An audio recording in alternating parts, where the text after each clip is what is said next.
എല്ലാ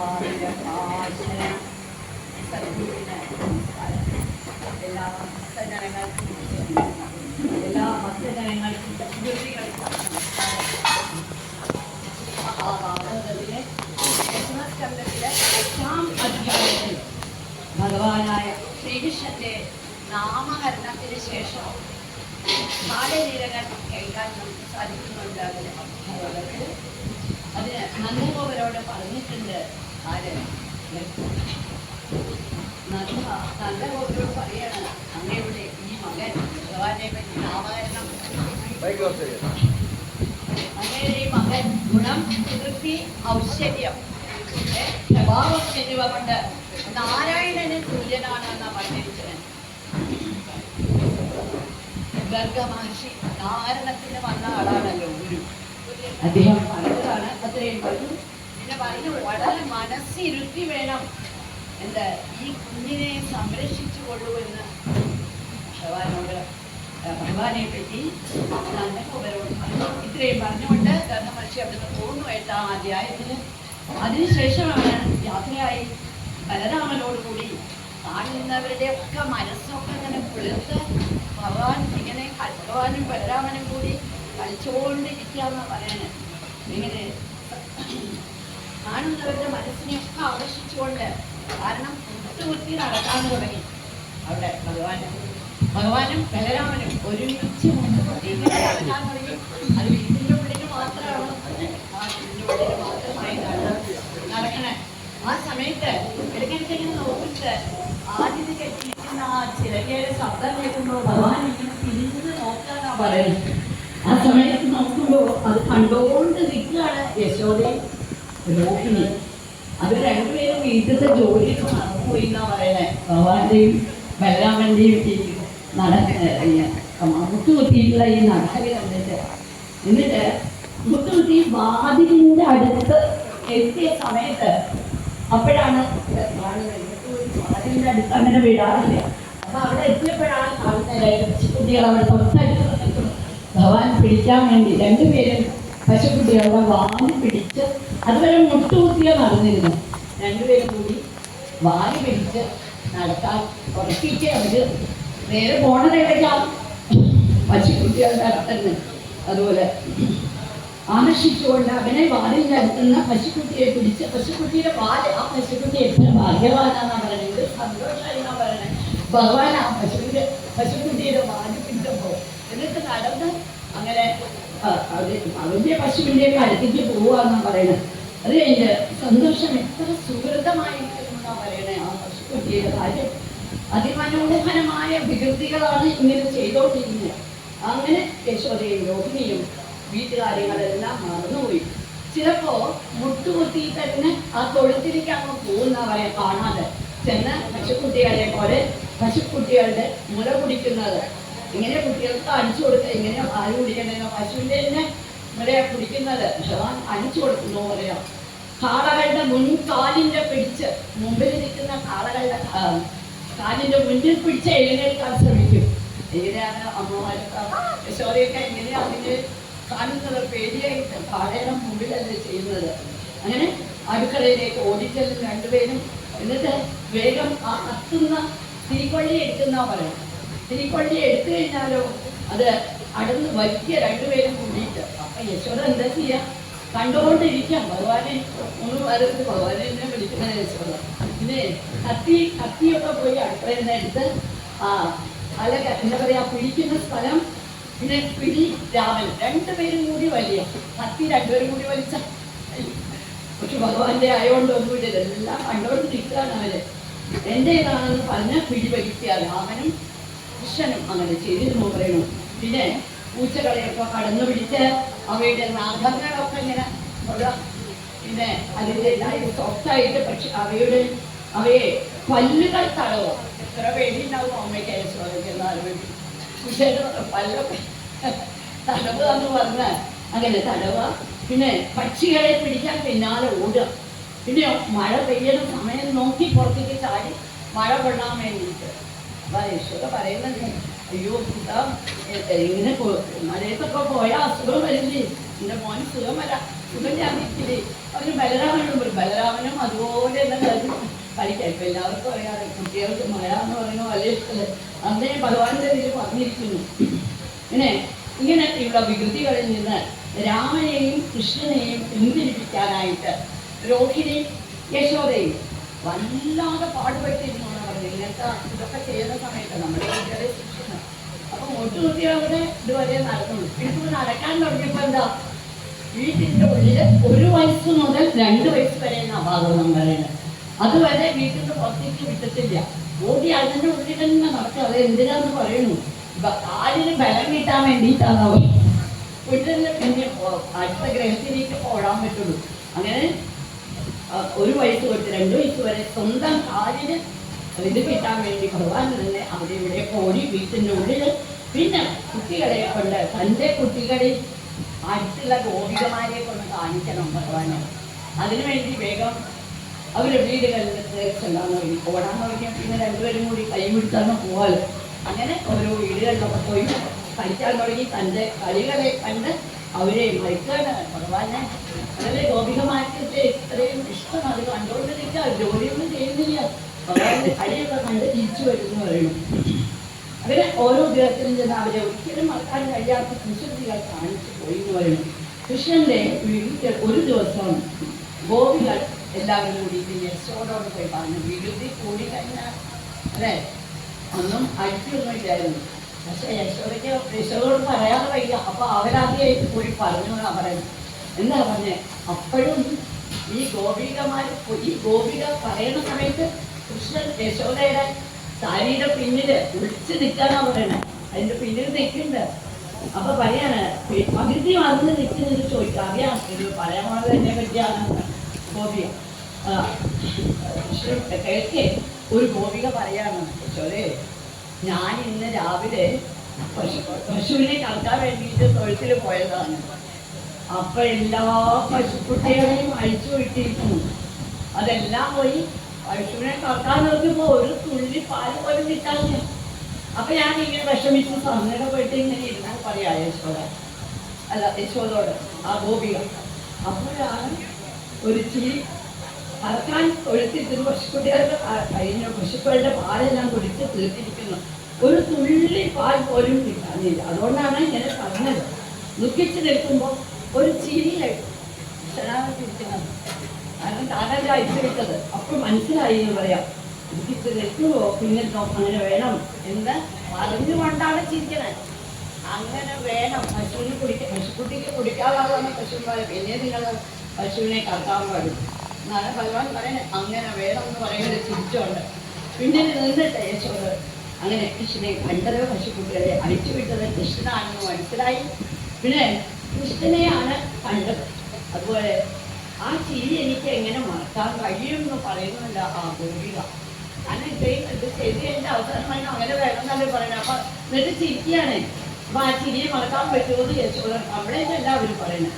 വേറൊരു ഗോപി പറയാം, യശോദ കൃഷ്ണൻ വീട്ടിൽ വരുന്നത് ഞങ്ങൾക്ക് എന്ത് സന്തോഷമാണ് അറിയുമോ. നമ്മളെല്ലാം കൊടുക്കും, തൈര് കൊടുക്കും, പാല് കൊടുക്കും, വെണ്ണ കൊടുക്കും, എല്ലാം നമ്മൾ കൊടുക്കും. പക്ഷേ നമ്മുടെ ഒന്നും വാങ്ങില്ല. എന്നിട്ട് ജോലി ചെയ്ത് അകത്ത് കയറി അതിൻ്റെ ഉള്ളിൽ തന്നെ വീട്ടിൽ തന്നെ ആ വീട്ടിൽ തന്നെ കൊടുത്താലും പോലെ ജോലി കഴിക്കണം. ഗോപികമാരുടെ ചില ആചാര്യന്മാർ പറയും, ഭഗവാൻ ഗോപികമാരുടെ ഹൃദയം അവരെയായിരുന്നു അവരുടെ തന്നെ. വെണ്ണ എത്ര വേണമെങ്കിലും യശോദ കൊടുക്കുന്നു. ഇവിടെ പിന്നെ കൃഷ്ണന് പോണോ ഇങ്ങനെ അടുത്ത വീടുകളിലൊക്കെ അവിടെ പറയാണ്, നമുക്ക് അതിനോട് ഒരു കമ്പനിയും ഇല്ല. വെണ്ണ തീരതല ഒരു ദിവസം ഒരു ഗോപിക നെയ്യ് എന്നിവയെല്ലാം കൊടുക്കുന്നു പറയണം. നെയ്യ്, തൈര്, പാല്, വെണ്ണ ഞങ്ങൾ കൊടുത്താൽ കഴിക്കൂല, ഇങ്ങനെ കട്ടത് കഴിക്കുമായിരുന്നു എന്ന് പറഞ്ഞു. പിന്നെ തന്നെത്താൻ ഒരിക്കലും ഭഗവാൻ കഴിക്കില്ല. ആദ്യം പൂച്ചകൾക്ക് അതുപോലെ കുരങ്ങന്മാർക്ക് ഒക്കെ കൊടുത്ത് തൻ്റെ കൂട്ടുകാർക്കൊക്കെ വാങ്ങി. ഇത് കണ്ടപ്പോൾ ഒരു ഗോപിയേക്ക് തോന്നിയില്ല, ഒരു വാശി തോന്നി. കൃഷ്ണനെ ഒന്ന് ശരിയാക്കണമല്ലോ, ഇങ്ങനെ കട്ടോണ്ട് ഇങ്ങനെ കഴിച്ചാൽ ശരിയാവില്ലല്ലോ. യശോദോട് പറഞ്ഞിട്ട് കാര്യമില്ല. വേഗം കൃഷ്ണൻ കാണത്തക്ക വിധത്തിൽ ഒന്നും വെക്കാതായി ആ ഗോപിക. തീർച്ചയായിട്ടും എന്ത് ചെയ്തു, രാവിലെ കൃഷ്ണൻ വന്ന് ഇങ്ങനെ കട്ട് കഴിക്കാനായിട്ട് വന്നിരിക്കുക. നോക്കിയപ്പോൾ ആ കുഴപ്പമില്ല, ഒന്നുമില്ല. പാലുമില്ല, വെണ്ണയില്ല, എല്ലാ കുടവും നോക്കുകയാണ് കൃഷ്ണൻ. ഒന്നിനും പാലുമില്ല, വെണ്ണയില്ല, നെയ്യുമില്ല, ഒന്നുമില്ല. വേഗം എന്തിനാ ഈ പാത്രമൊക്കെ വെച്ചേ? അന്നത്താൻ പറയാ കൃഷ്ണൻ കൂട്ടുകാരോട്, എല്ലാത്തിനെയും അടിച്ച് ശരിയാക്കി ഫലമൊക്കെ ഒന്നും കാണാനില്ല. അതുകൊണ്ട് ആ പാത്രങ്ങൾക്ക് എന്താ ആവശ്യമില്ല, ഇതൊന്നും വെക്കാത്തോണ്ട് എന്ന് പറഞ്ഞ് എല്ലാം അടിച്ച് തകർത്തു എന്നാ പറയണത്. എന്നിട്ട് അവര് വെറുതെ പോയില്ല, എല്ലാം കിട്ടാത്തതിന്റെ എല്ലാ കുട്ടികളെയും ചില ആചാര്യന്മാരെ നുള്ളിയിട്ട് അവിടെ കിടന്നിട്ട് അവരെ വീട്ടിലെ കുട്ടികളെ വളർത്തുന്നാ പറയുന്നത്. അപ്പൊ എല്ലാവരും കൂടി അങ്ങ് അറിയാൻ തുടങ്ങി. അറിയാൻ തുടങ്ങിയിട്ട് അവിടുന്ന് ഓടിപ്പോന്നാ പറയുന്നത്. അങ്ങനെയൊക്കെ ചെയ്തുള്ള ഒരു ഗോപിക പറഞ്ഞു. പിന്നെ അത് എന്താ കാരണം വെച്ചാൽ ഈ പാത്രങ്ങളൊക്കെ വെക്കുന്നത് അതിന് വെണ്ണയും നെയ്യും അതിന് ആർക്ക് വേണമെങ്കിലും വെക്കാൻ വേണ്ടിയിട്ടാണ്. അല്ലാതെ അത് സൂക്ഷിച്ച് മാറ്റി വെച്ചാൽ കൃഷ്ണന് എന്താ ആവശ്യമല്ലേ, അത് മറ്റുള്ളവർക്കൊക്കെ വേണ്ടിയിട്ടാണ് അവിടെ ചിലർ പറയുന്നതാണ്. അങ്ങനെ കരയിപ്പിച്ച് അവരെയൊക്കെ കരയിപ്പിച്ച് ഒഴിവ്. അപ്പോഴും അവരെ എനിക്ക് നോക്കണേ. കൃഷ്ണൻ വന്നെൻ്റെ മനസ്സിലായി. കാരണം ഇവിടെ ഇപ്പോൾ ഒന്നും കിട്ടിയില്ലാന്ന് കാണുമ്പോൾ വേഗം അത് കഴിച്ച് തകർത്തു എന്ന് പറയാം.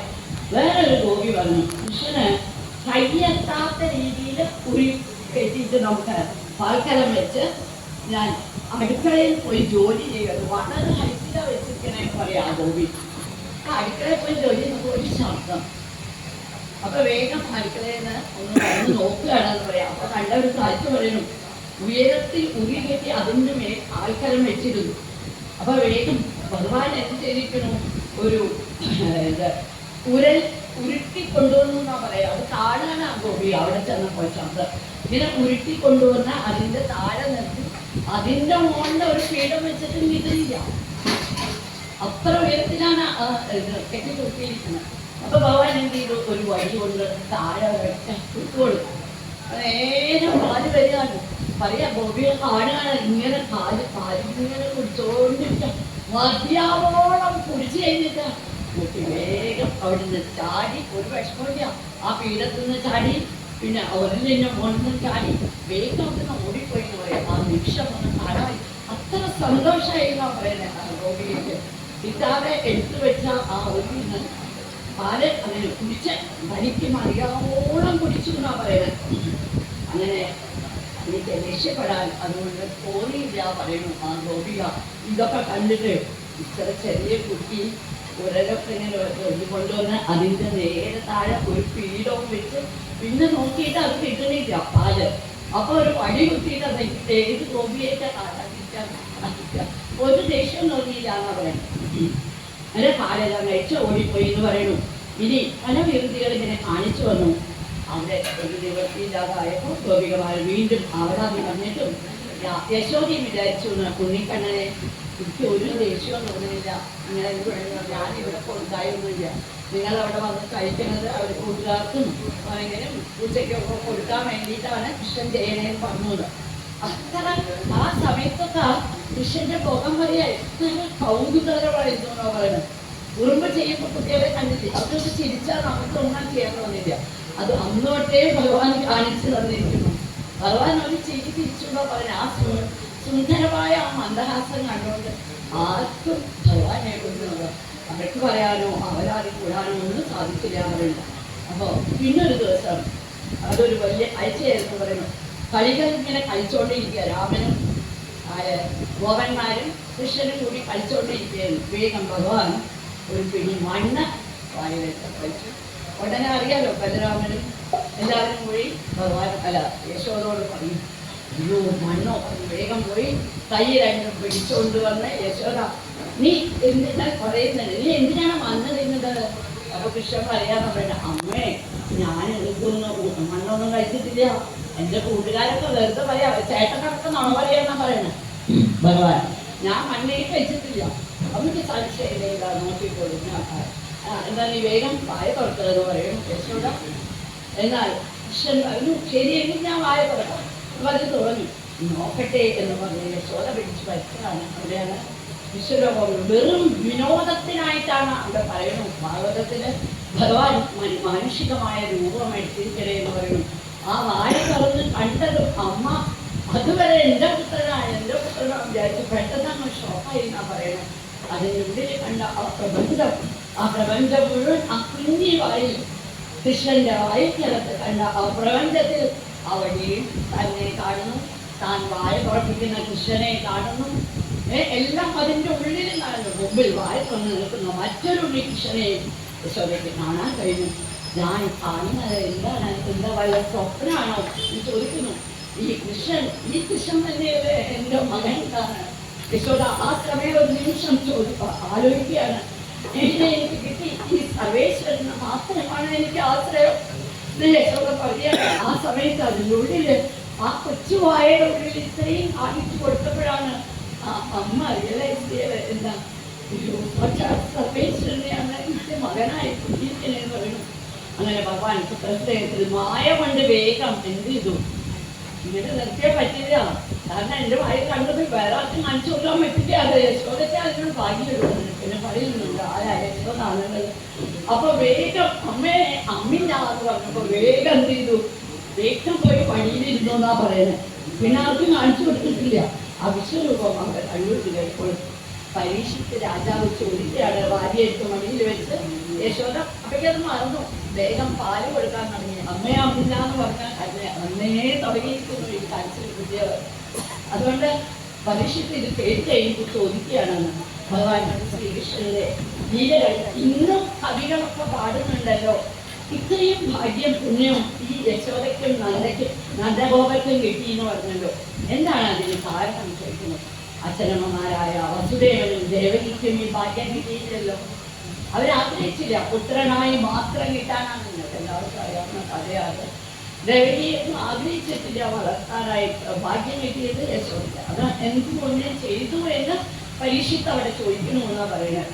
പിന്നെ സ്വന്തം അച്ഛനമ്മമാർക്ക് കിട്ടാത്ത ഭാഗ്യം എന്താണ് കാരണം? അപ്പൊ ശ്രീശുഖൻ പറയാനാണ്, ദ്രോണനാണ് ഭക്തി ധര. ധരയുടെ എല്ലാവർക്കും അറിയാവുന്ന കഥയായിരിക്കും. ഭഗവാന്റെ ലീലകളിൽ പങ്കെടുക്കുവാൻ ഭൂമിയിൽ ജനിച്ചാൽ അവർ ബ്രഹ്മദേവന്റെ നിന്ന് വരം വാങ്ങിയിരുന്നു എന്ന് പറയുന്നു. അങ്ങനെയാണ് ആ സമയത്ത് ബ്രഹ്മദേവൻ കൊടുത്ത വരം സത്യമാക്കാനാണ് ഭഗവാൻ പറയുന്നു ഗോകുലത്തിൽ ജനിച്ചത്. അതുകൊണ്ട് തൻ്റെ ബാലലീലകളെ കൊണ്ട് ആഗ്രഹിച്ചതാണ് യശോദയെയും നന്ദഗോപനെയും എന്താണ് ആനന്ദിപ്പിച്ചത് എന്ന് പറയുന്നു. ഇവിടെ പറയുന്നത് ഈ ദ്രോണൻ എന്ന് പറയുന്ന ആളാണ് നന്ദഗോപരായിട്ട് പിന്നെ ജനിച്ചിരിക്കുന്ന ബ്രഹ്മദേവന്റെ അറിയാം വാദം പഠിച്ചുകൊണ്ട്. പിന്നെ ധരയാണ് ഈ യശോദ ആഗ്രഹിച്ചിട്ട് പിന്നെ ജന്മം വന്നതാണ്. അപ്പോഴും അവർക്കതായാലും പുണ്യം കിട്ടി കലിയും എല്ലാം കണ്ടുകൊണ്ട് എന്ന് പറയുന്നു. ഇങ്ങനെ ദശമസ്കന്ധത്തിലെ വിശ്വരൂപത ദർശന നാമം അഷ്ടമോധ്യായം ഇതോടുകൂടിയിട്ട് അവസാനിക്കല്. ഇത്രയും പറഞ്ഞ് ഭഗവാന്റെ ലീലകളെ ഭഗവാന്റെയും ഗുരുവിൻ്റെയും ആദരങ്ങളിൽ സമർപ്പിച്ചുകൊണ്ട് എൻ്റെ അത്തരം ആഗ്രഹിച്ചു.